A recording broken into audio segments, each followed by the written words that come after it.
So the Zohar says, when we say Shabbat v'inafash, right? When we make the Kiddush Shabbat v'inafash, it says Ktiv v'inafash. We establish that. What does it mean v'inafash? Usually, when something starts with a vav, it's like a sign for like a call for cry, or cry for something bad, something like this, right? Something not so good happening. So it says, what does it mean va'inafash? We establish oy she'avda nefesh. Woe that the soul was lost. And it says, aval im ken, if so, oy laguf. He should have said, why to the nefesh that was lost? If you're saying the nefesh that was lost, who is losing here? The body is losing. If the body is losing, so you should say, I feel bad for the body that lost its soul. Not, I'm upset that the soul was lost. By the way, I mean, what is the loss of the soul when it comes to the body?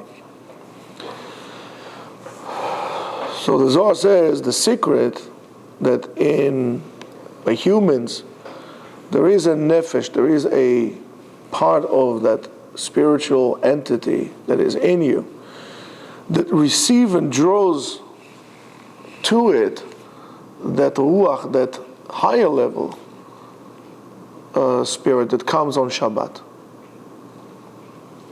And that ruach, that extra spiritual attribute, dwells and rests upon that nefesh and dwells in it throughout the whole day of Shabbat. And then, when that happens, the soul, spirit, elevates itself, and there's a tremendous benefit for the soul from that extra soul that came down to it. That's why we have this support. I mean, otherwise, how will we be able to elevate ourselves since we are immersed with worldly things? We are immersed with our worries and our fears and our needs and our plans, and this is a weakening aspect. I mean, really, many times we are afraid and concerned for things that would happen, did not happen. In a way, it's worrying in vain, because you don't know how things would evolve. So when you are worried and you let this fear penetrate into you, it constricts you. And it constricts you spiritually. When you are in great worry and you're worrying about something tremendously, it'll be very difficult for an individual to elevate himself, to create great spiritual works, and to create all this wonderful, art and poetry and so on and so forth. You're worried. So you're going to tell me, well, there were great artists that were able to create great works of art during time. No, it's not times of worries. They were depressed, they were down, but they were not worried. So that constricts you. On Shabbat, how do you expect a person, the worries are still there. So how do you expect a person to elevate himself? Smitty, put it down on a chair. It's very simple. HaKadosh Baruch Hu helps us out. He gives us another portion of a neshama. It is like a boost that pushes us, like a rocket that needs that booster to push you outside of the gravity that pulls you down. Most of the fuel of a rocket that goes out of space is to put it in orbit outside of the force of gravity of the Earth that keeps on pulling you down. We have the same thing. Gravity pulls us down. If it wasn't for this gravity of these worries that we have, we would have become all flying out like birds. We will fly out. Spiritually, we'll fly out.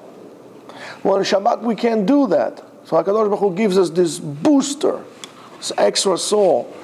And that is a tremendous benefit that comes to the soul, as the Zohar says. And therefore we learn, Kol Nefashot Israel, all the souls of the Jews, are crowned on Yom HaShabbat, all of them. Even even if you're secular, even if you don't keep Shabbat, because otherwise you're doomed. Again, if I'm a secular Jew, well, what do you want me to do? How am I supposed to arouse the spirit in me? HaKadosh Baruch Hu says, I would not leave you alone. You're not alone. There is hope. You get this extra spirituality. Sometimes you leave it behind on the way to the beach or the way to the mall, whatever I have it over there. But you have it. So therefore, when we don't do the va'inafash, that resting of Shabbat, when we don't do that, and therefore the soul separates from that booster that he got, that's why he says, Oi, aha to the soul who lost that potential to elevate out. That's what we say to the soul and not to the body. It is a tremendous thing to remember, that throughout that, if we would just tap into that, we will be on orbit, on higher and further places. Because if every Shabbat I get this extra boost, if I will wisely gear myself up and use the momentum, the spiritual momentum which I get on Shabbat, and I would gear it and root it to continue throughout the week. So every Shabbat I will be on a higher place than I was the last Shabbat, because I'm in the momentum. It's not that I stop and I go, and I stop and I go, and I basically stay on the same plateau all the time. I'm never able to ascend up. So if I do this, every week I should be higher and higher and higher and higher and higher and higher. But what happens to us is, and it's not by action, it starts with an attitude. So you said to me, well, you know what, so I'll keep Shabbat until, what time Shabbat is out this week? Let's say 9:10. All right, I'll do Havdalah at 11:30. That doesn't do it. It's your attitude. What happened to you, let's say at 4 o'clock Shabbat, when he says, oh my goodness, I have 5 more hours until Shabbat is over. I really want to check my email. I can't wait. I just want to check my email. I'll wait. I'll show a lot of control. I'll show a lot of patience. I'll make Havdalah at 11:30. But there's one email I need to send. I forgot. Your soul is already out. Your ruach is already left. You're already on a spiral down. So your actions mean nothing. You're basically telling stories to yourself. But it's this ability. What do you do with it? Do you sit down and you learn on Shabbat? Do you sing on Shabbat? That's why singing is an expression of joy. Sometimes you need to sing because you need that, express that. That will give you into a better mood. Hopefully all these things that we do to maintain that, or to guard that spirit that we got extra, not to lose it. So sing on Shabbat. If you're going to spend all your Shabbat sleeping, yes, of course, you didn't violate the Shabbat, but you didn't put that extra potential that you had into work, and that's a wasted energy. It's a waste of energy, of spiritual energy. So your attitude is very important. That's why it's important to enter Shabbat on a calm way. Don't enter Shabbat with a craze, into a frenzy, In Hebrew slang, they call it jnana. Jnana from Arabic majnoon. You're like a lunatic. You're screaming. It's not good. It's like you're putting brand new shoes into a filthy foot, or you're wearing dirty sock on a clean foot. You got what I'm saying. So start it appropriately. That's why you need to do it earlier. Don't wait. Okay, argument's sake, candle lighting is 8:04. All right, 8:04, I'll jump into the shower. 8:03, I have 18 minutes. Like, you don't have 18 minutes.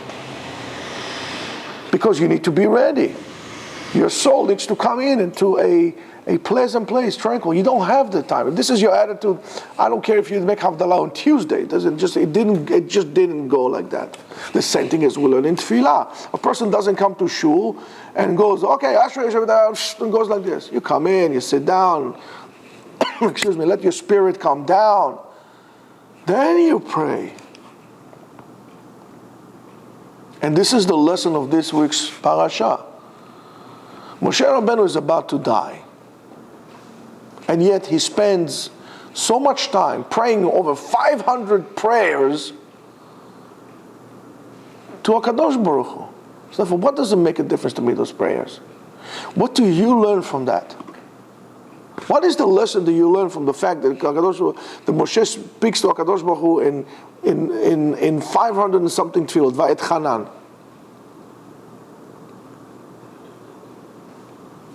I was waiting for somebody to say that, and you fell into the trap.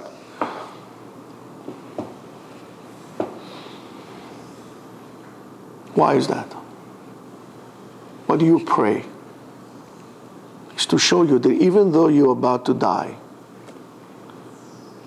prayer is important. Never give up hope. Never think that Sha'arei Tefillah are closed. You can always pray.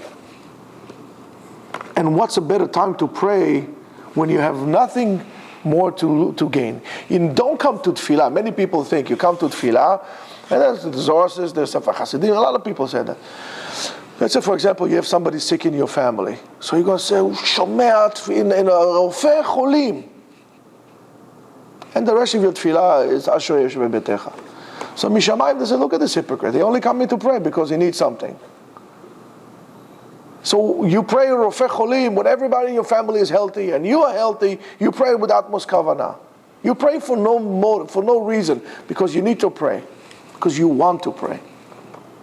Therefore, your tefillah is zakah. Zakah means pure. Pure means without any personal motives. You can pray for HaKadosh Baruch Hu in Shomea Tefillah anything you want, but you ask for HaKadosh Baruch Hu for parnasah, right? Okay, terrific. Why do you want parnasah? Do you have your life easier so you can go to Antigua or you can go to the Dominican Republic? Or why you need parnasah? For what? So HaKadosh Baruch Hu, I want parnasah, please, so I can sit down and learn Torah with less worries. I'm a weak person. I want to learn, so make sure that I work less and earn more because I really want to learn. Okay, I hear you. But when you ask for more parnasah so you can get yourself a new car or you can go to a better resort, why HaKadosh Baruch Hu would answer you faster than the guy who really needs it because he really wants to sit down and learn or needs to I don't know what. So wait in line. Be truthful with your tefillah. Moshe Rabbeinu, if you open the Ramchal, the Ramchal has a sefer, a whole book. Taktu tefillot. So you said tefillah on Bet HaMikdash, tefillah on Mashiach, tefillah on everything.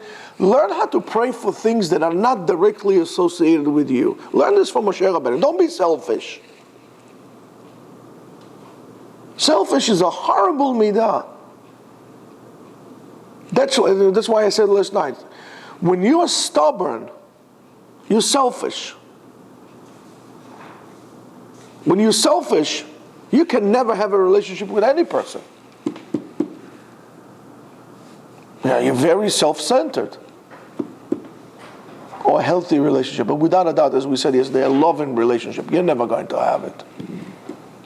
And you have to learn how to interact with HaKadosh Baruch Hu through love, through appreciation.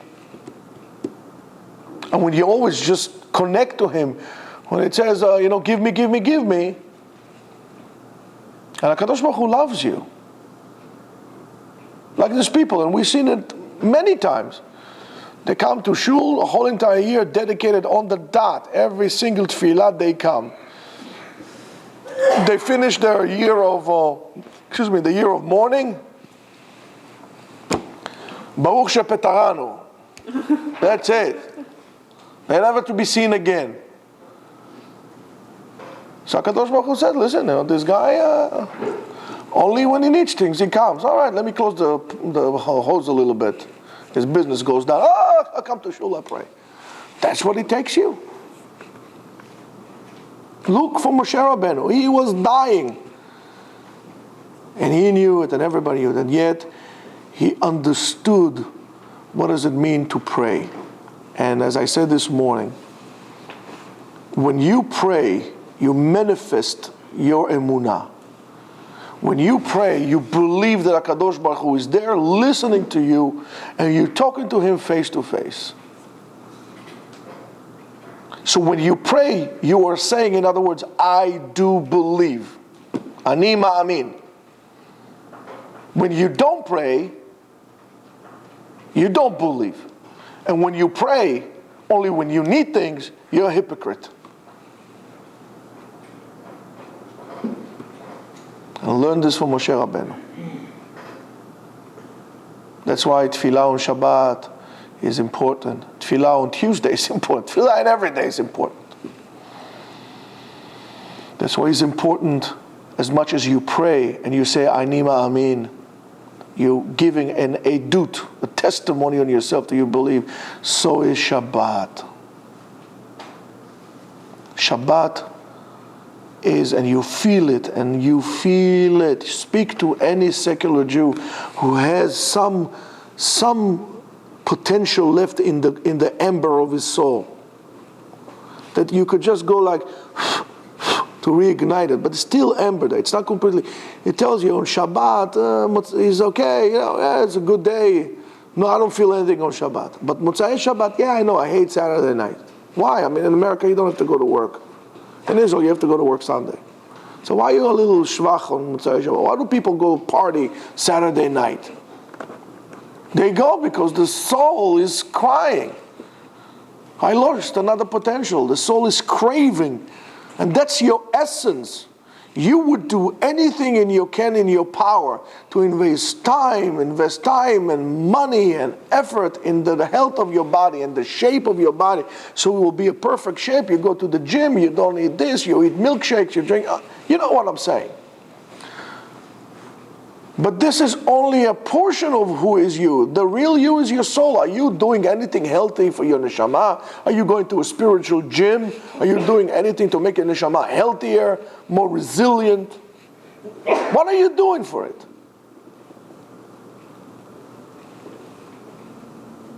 It is crazy. Our body stops working for whatever reason that is, because many things. Sometimes, it's a traumatic event. A person goes into a car accident and the whole life, mechanism stops. Or because you neglected yourself or just in old age, the body stops working.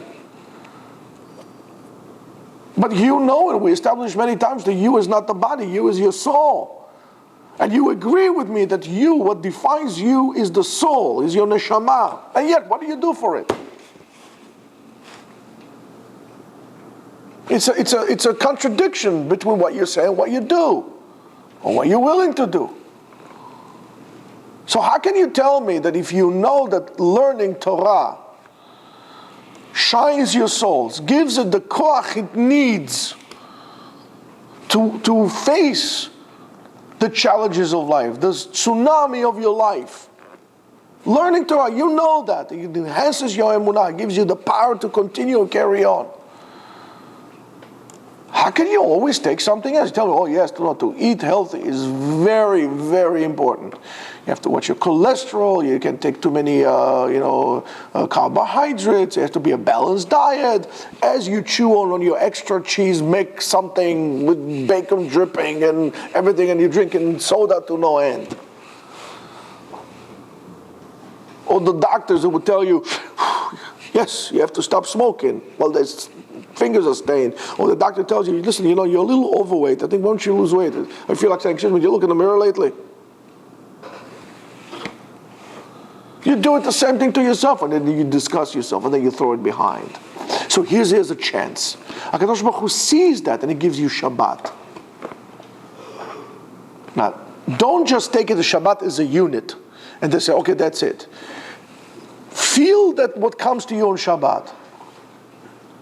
Be aware. Try to say, I'm feeling a little different. What is this? Don't call it, oh yeah, it's my mother's food, or it's this, or it's that. Try to get to process this or internalize it on a spiritual dimension. And then tap into it. And make the fire more on Shabbat. This is the kind of a fire that is allowed to do on Shabbat, just like Bet HaMikdash. And if you are a Mikdash Me'at, if you are a small Bet HaMikdash, and Bet HaMikdash you're allowed to make a fire, you're allowed to do korbanot. Bet HaMikdash. So is in you. You're allowed to make fire on yourself. But the proper fire, not the fire that consumes, the fire that makes peace. This is the fire of Torah, the fire of Ahavat Israel. That's what's important. That make it like this. And continue this. Don't let go of it on Shabbat. Regardless of what time you do Havdalah. Let it continue. Don't jump right from this to that and you just wait, oh my goodness, I can't wait. I hate in the summer when Shabbat is late. I like it when it's in the winter, when Shabbat ends at 5 o'clock. What kind of a thinking attitude is that? It's like a person who would say, I love my mother when she was healthy. Now she's old, I really cannot stand. I can't wait until she goes away. It's the same thing that you do. Would a person say something like this about his mother? Or what would you say to a person who says something like this about his mother? Well, we do the same thing. I can't wait till Shabbat goes out. I can't stand it in the summer that it's on. What kind of a bit of attitude is this?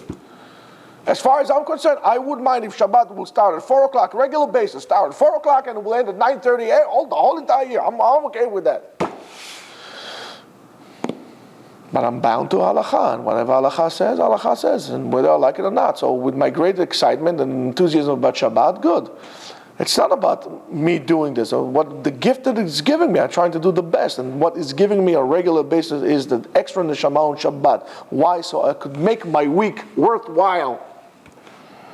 Even if you made, let's apply compound interest, not 100% increments, 10% increments from every week to another week. If you're going to be able to carry this extra neshama that you get on Shabbat and apply only 10% of it throughout the whole entire week,